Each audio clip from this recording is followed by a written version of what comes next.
have any hope of finding alien life, we have to know what to look for.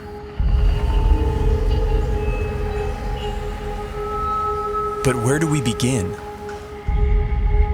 How do we narrow down a seemingly infinite set of possibilities?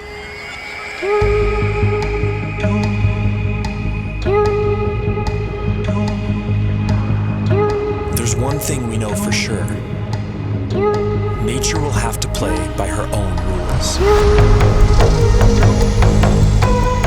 No matter how strange alien life might be, it's going to be limited by the same physical and chemical laws that we are.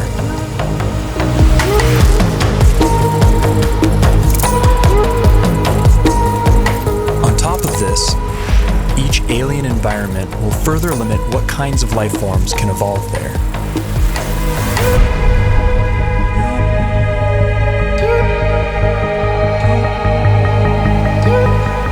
Despite these natural boundaries, the possibilities are staggering to imagine. Trillions of planets, each a unique cauldron of chemicals undergoing their own complex evolution.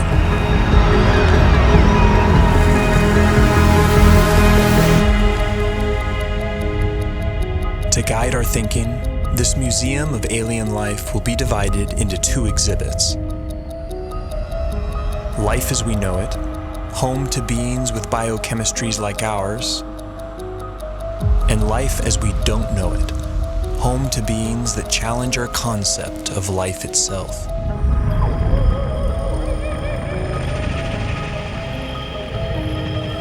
Before we venture too far into the unknown, we have to ask ourselves, what if alien life is more like us than we think?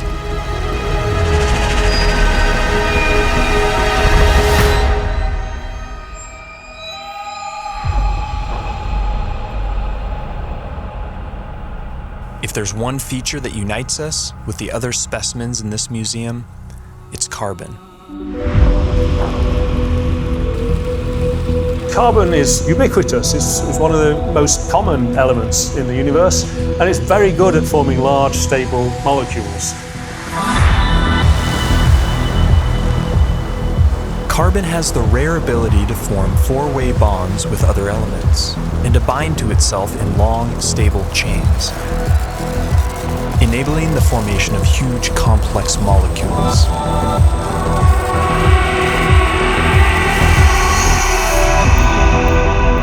This versatility makes carbon the centerpiece in the molecular machinery of life. And the same carbon compounds that we use have been found far from Earth, clinging to meteorites, and floating in far-off clouds of cosmic dust. The building blocks of life, drifting like snow through the universe.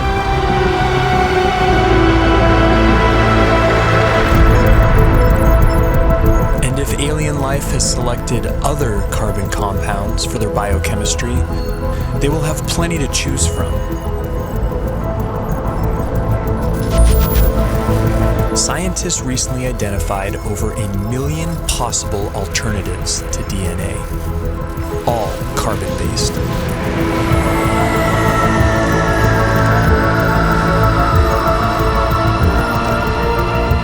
If we ever discover other carbon-based life forms, we would be fundamentally related. They would be our cosmic brethren. But would they look anything like us? If they hail from Earth-like planets, we could share even more in common than just our biochemistry. What would life be like on other planets if it has evolved? Would it be like the world today here on Earth? Or would it be completely different? There are those who argue that from the argument of convergent evolution, if conditions on other planets are similar to here, then we would see very similar life forms. Animal and plant-like organisms that look very familiar.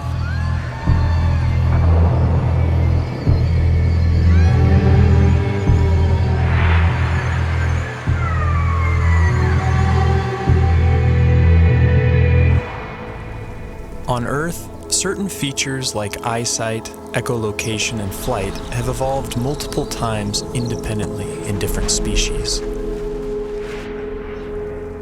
This process of convergent evolution could extend to alien planets like Earth, where creatures face similar environmental pressures. It's no guarantee, but there could be certain universalities of life. The greatest hits of evolution on repeat across the universe.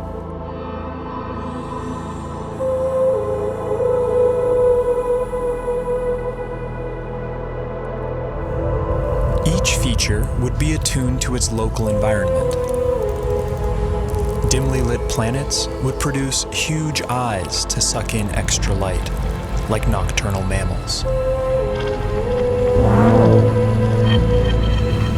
Some people have gone so far as to say that human-type organism, humanoids, will occur on other planets.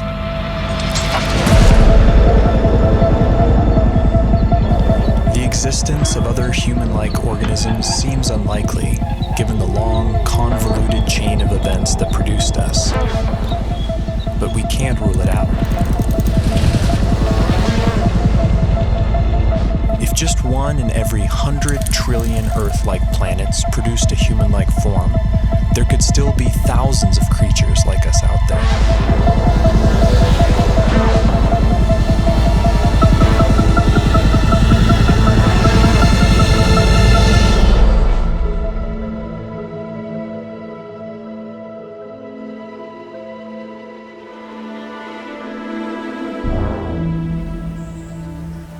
Convergent evolution is also rampant in plant life, and C4 photosynthesis has arisen independently over 40 times.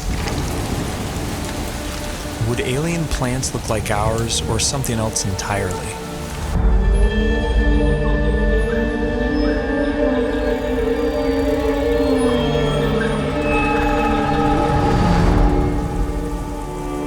On Earth, plants appear green because they absorb the other wavelengths in the sun's light spectrum.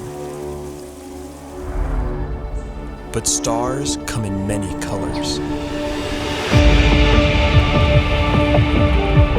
And alien plants would evolve different pigments to adapt to their sun's unique spectrum.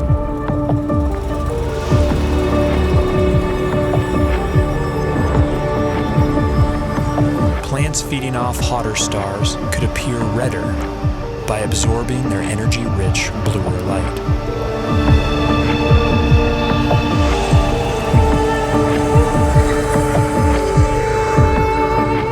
Around dim red dwarf stars, vegetation could appear black, adapted to absorb all visible wavelengths of light.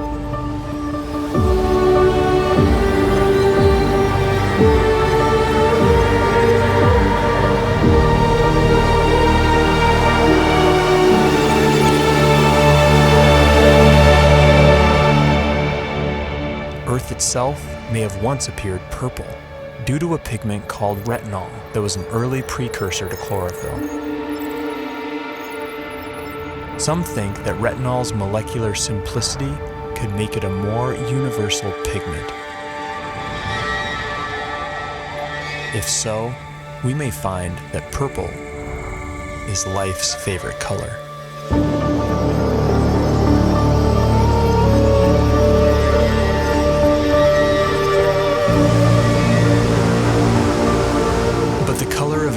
Vegetation is more than just a curiosity.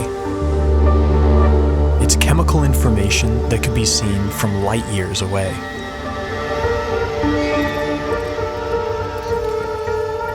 Earth plants leave a signature bump in the light reflected off our planet. Finding a similar signal from another world could point the way to alien vegetation.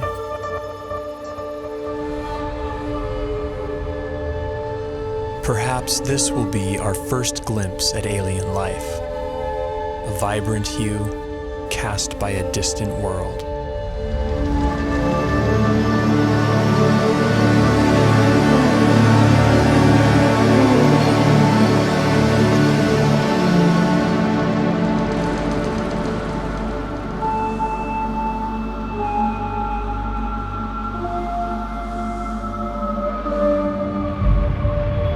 What happens when you change the day length of a planet? What happens when you change the tilt of a planet?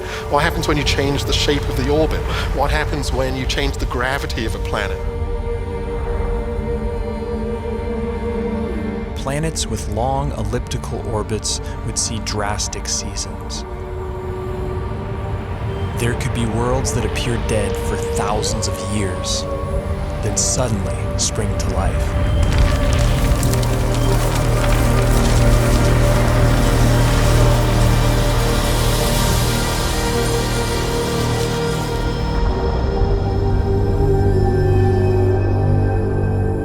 Most of the rocky planets discovered so far have been massive super-Earths.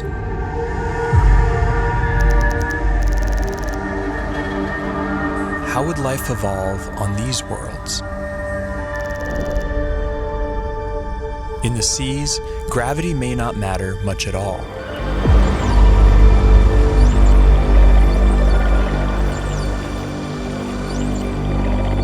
A high-gravity planet isn't high gravity all over. If you're in the sea, and that's where all life starts, there's very nearly no gravity because you're much the same density as the stuff around you. It's when the animals come out on land that they feel the gravity.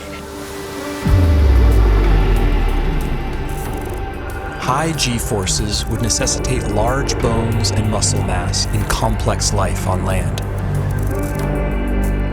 They would also demand a more robust circulatory system. And plant life could be stunted by the energy cost of carrying nutrients under stronger gravity.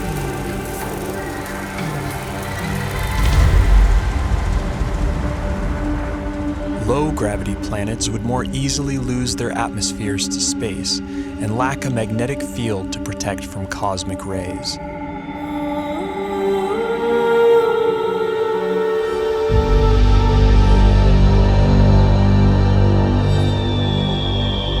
But smaller worlds could be home to secret oases.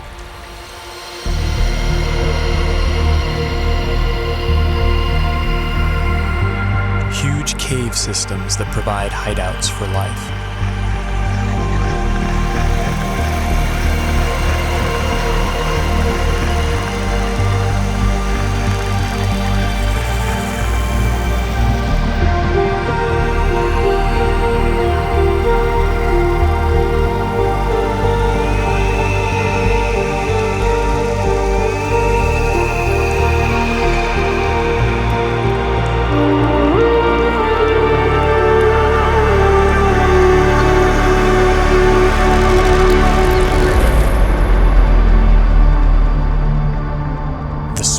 Possible habitable planets are estimated at 2.5% Earth's mass. If surface life does evolve on these worlds, it could be a sight to behold. Plant life could grow to towering heights, able to carry nutrients higher in lesser gravity.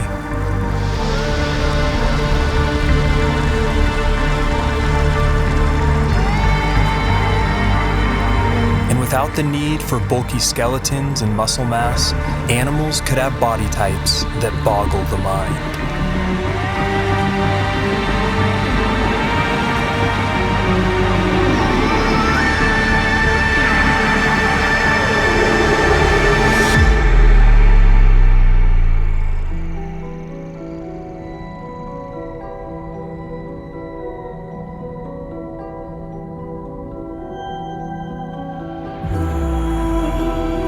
Here on Earth, it took 3 billion years for evolution to produce complex plant and animal life.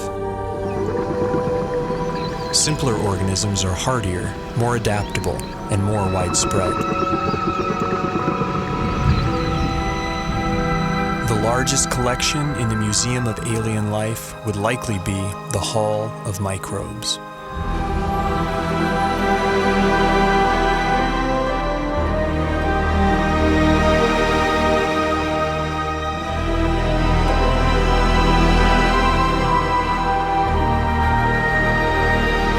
Yet finding even the tiniest alien microbe would be a profound discovery.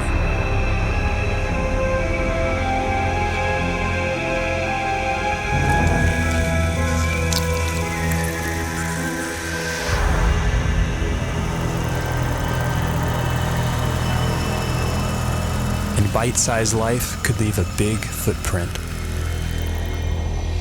Like stromatolites on Earth, layers of microbes could build up into huge rock mounds over time, leaving behind eerie structures.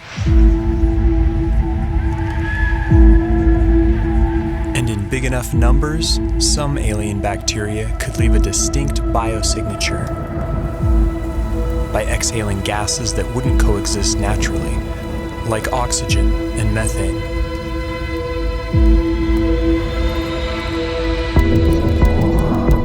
There's ways to make oxygen without life, there's ways to make methane without life, but to have them in the atmosphere together is almost impossible unless you've got biology making those gases at the surface. And it would have an imprint on the planet's spectrum of colors.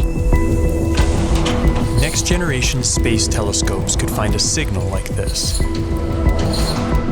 on a world not far from home. The closest Sun-like star with an Earth-like exoplanet in the habitable zone is probably only 20 light years away and can be seen with the naked eye.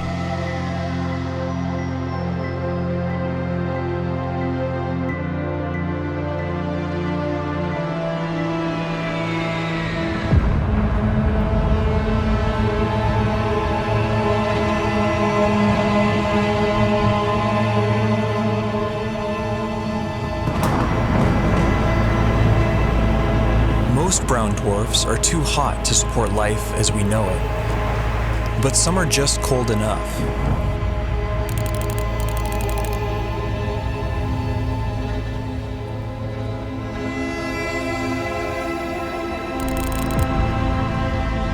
All the prime elements for life have been detected inside their atmospheres. And within these clouds, some layers would provide ideal temperatures and pressures for habitability.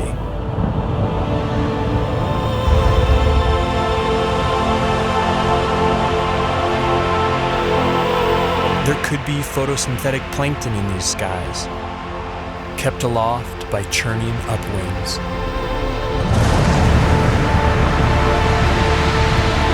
And with enough force, these upwinds could even support larger, more complex life. Predators.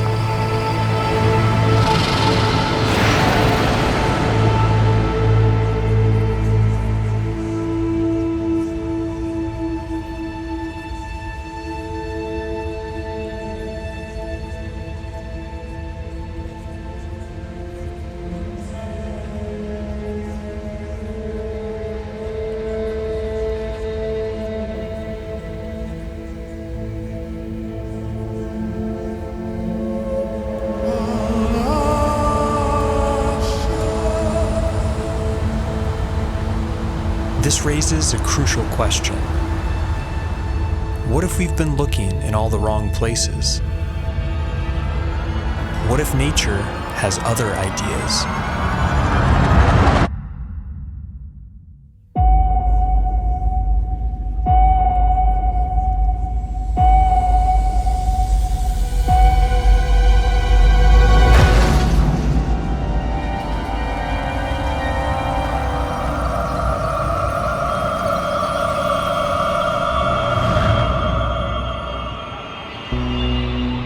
Most of the universe is too cold or too hot for liquid water and the biochemistry that supports life as we know it.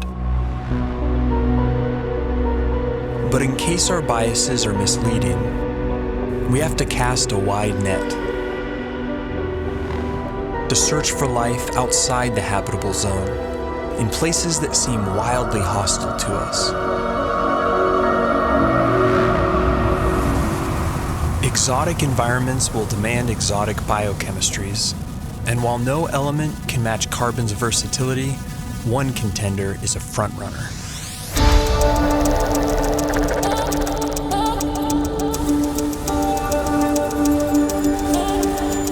At first glance, silicon seems similar to carbon.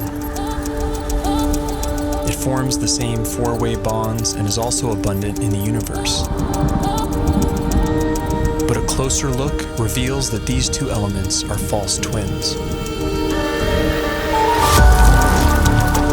Silicon bonds are weaker and less prone to forming large, complex molecules. Despite this, they can withstand a wider range of temperatures, opening up intriguing possibilities. Life based on the silicon atom instead of carbon would be more resistant to the extreme cold, providing a whole new range of weird forms. But silicon has a problem.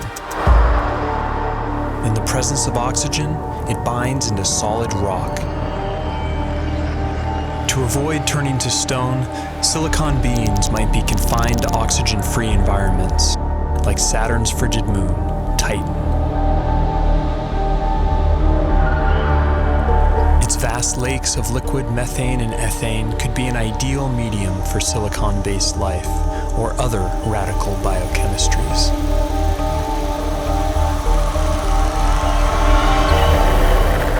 Without ample sunlight, beings on worlds like Titan would likely be chemosynthetic, deriving their energy by breaking down rocks.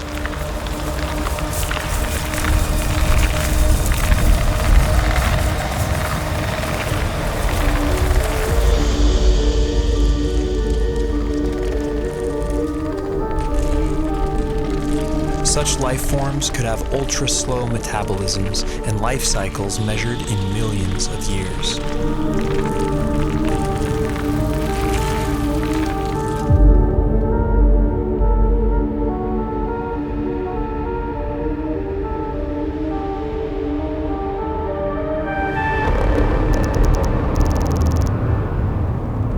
In high temperatures, typically rigid silicon-oxygen bonds become more flexible and reactive, triggering more dynamic chemistry.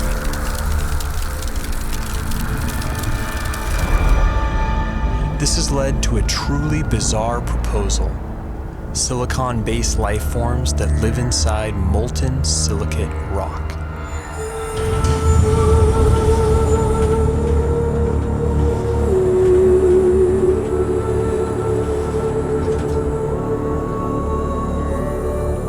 In theory, these forms could even exist deep beneath the Earth inside magma chambers as part of a shadow biosphere. If so, then the aliens are right under our noses. Other shadow biospheres have been proposed, forms of life living alongside us that we don't even know are here, including tiny RNA-based life small enough to go undetected by existing instruments.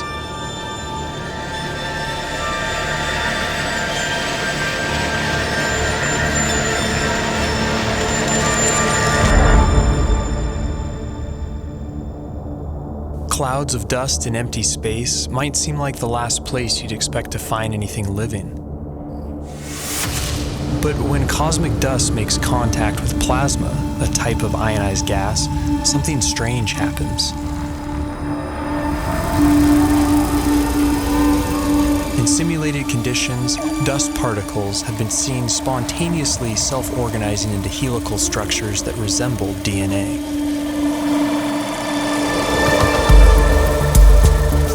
These plasma crystals even begin to exhibit lifelike behavior, replicating, evolving into more stable forms, and passing on information.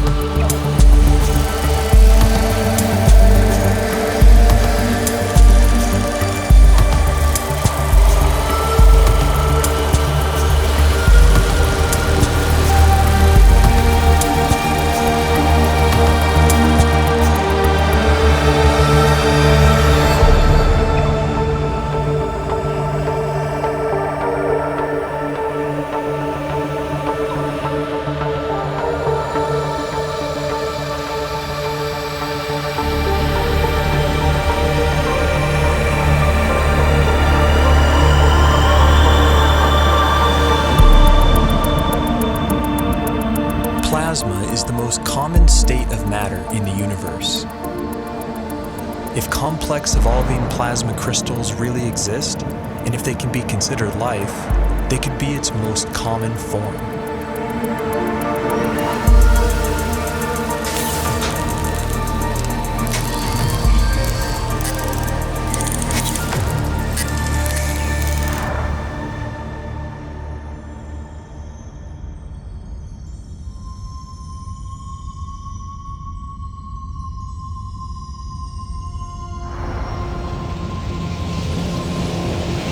massive suns explode, some collapse into ultra-dense cores called neutron stars. Hulking masses of atomic nuclei crammed together like sardines. Conditions on the surface are mind-boggling. Gravity is 100 billion times stronger than Earth's. But beneath their iron nuclei crust lies something strange. A hot, dense sea of neutrons and subatomic particles.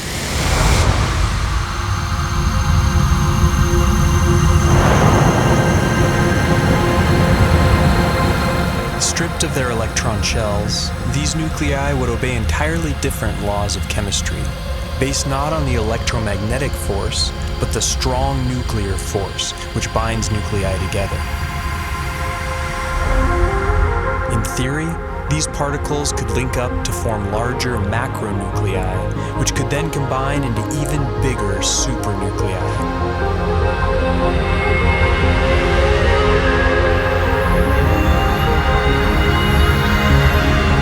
If so, then this bewildering environment would mimic the basic conditions for life: heavy nucleon molecules floating in a complex particle ocean.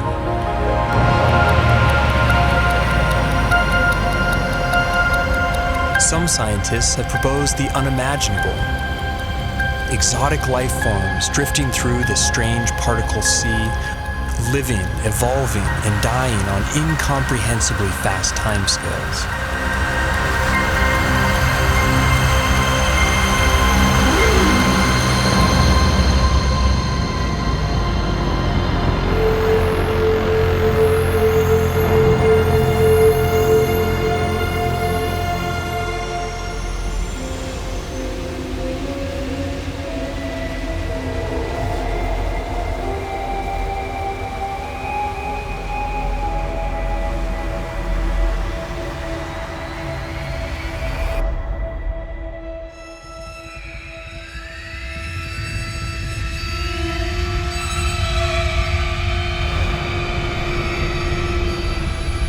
Life is not something that has to evolve naturally. It can be designed.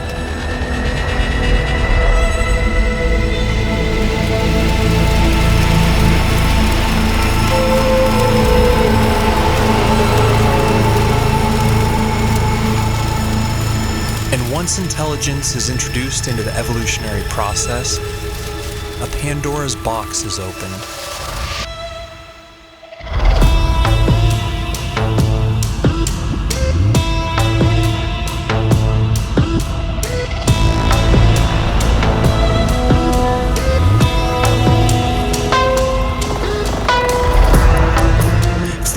Typical biological limitations, synthetic and machine-based life could be the most successful of all. It could thrive almost anywhere, including the vacuum of space, opening up vast frontiers unavailable to biological organisms.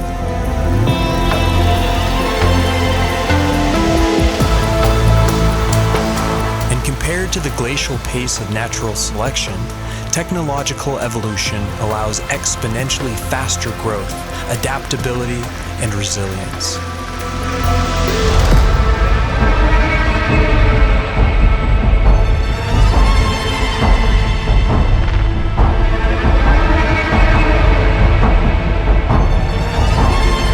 By some estimates, autonomous self-replicating machines could colonize an entire galaxy in as little as 1 million years.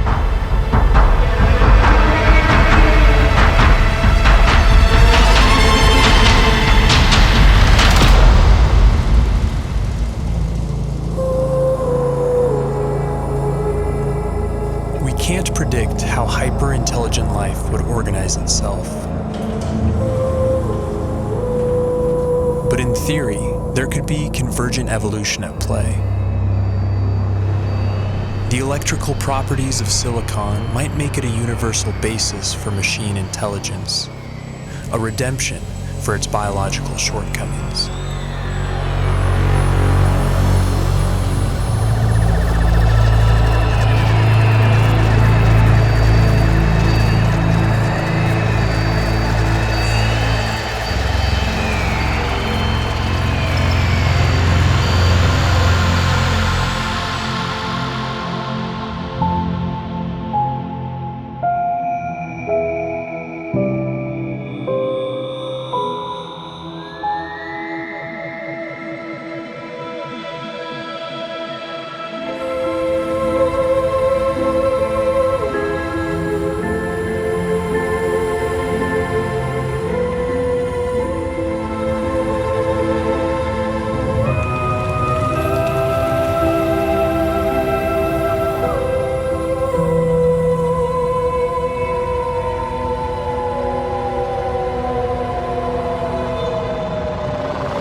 universe ages, perhaps machine intelligence will come to dominate, and naturally occurring biological life will be viewed as a quaint starting point.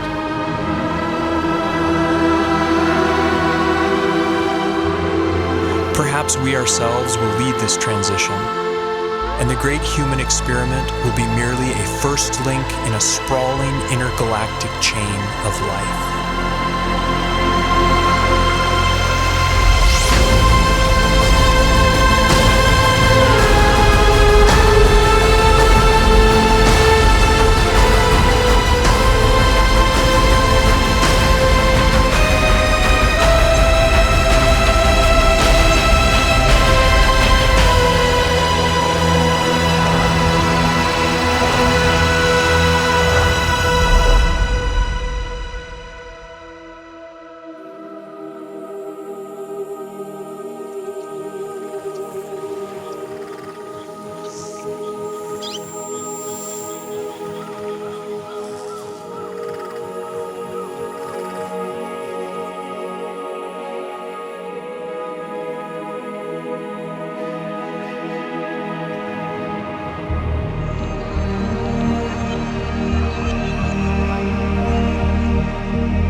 Has said that one does not meet oneself until one catches the reflection from an eye other than human. One day that eye may be that of an intelligent alien. And the sooner we eschew our narrow view of evolution, the sooner we can truly explore our ultimate origins and destinations.